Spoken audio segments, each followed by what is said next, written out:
I'm here at the Subway in Williamson.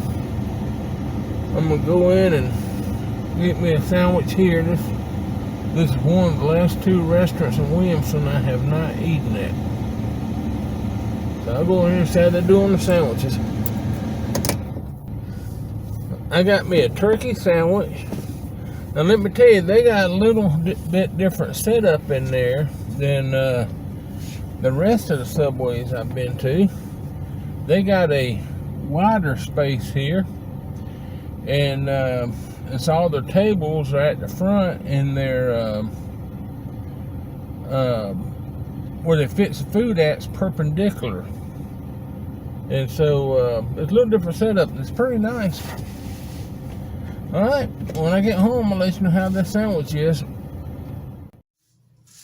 This is what my sandwich looks like.